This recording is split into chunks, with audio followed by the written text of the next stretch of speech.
Et salut à toi et bienvenue pour une nouvelle petite vidéo. Aujourd'hui, on va parler de mon bac de reproduction de Red Cherry. Donc, petite crevette d'aquarium, donc pour nano aquarium, donc très facile d'élevage,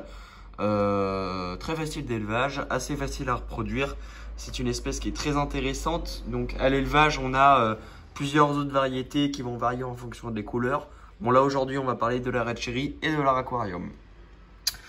Donc déjà on est sur un aquarium de type de batterie. On est donc sur un système qui est très simple et qui permet d'élever les Red Cherry en toute simplicité et permet de pouvoir les récupérer pour les revendre très facilement aussi après. Donc c'est un petit volume, on est sur un aquarium de 13 litres. On n'a pas de filtre, on est sur du low-tech et comme vous voyez l'aquarium se porte très bien. On a une très grande progression de la mousse de Java par exemple.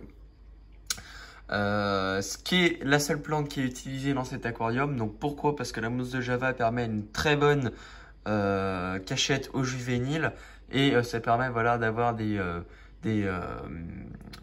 micro-organismes qui vont être vivants, qui vont permettre de nourrir les crevettes. Donc on peut retrouver des petites daphnies, des petites choses à l'intérieur qui sont comme ça et qui vont permettre d'alimenter les petites juvéniles. Donc après on a quand même deux noix de coco pour faire les cachettes de mes RC, donc qui vont permettre voilà, qu'ils ont une petite cachette aussi où ils peuvent se cacher un petit peu de la lumière qui permet la belle croissance de ma mousse de Java.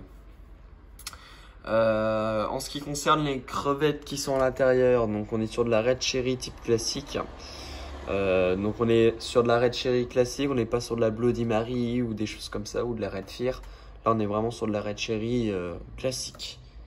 Voilà, donc après j'ai des bacs à Bloody Mary ou des choses comme ça. Bon, on n'est plus sur la même variété. Donc là on a différentes crevettes, on en a une qui est ici, hop, une qui est là, tac. Là aussi une sur au niveau niveau de la noix de coco.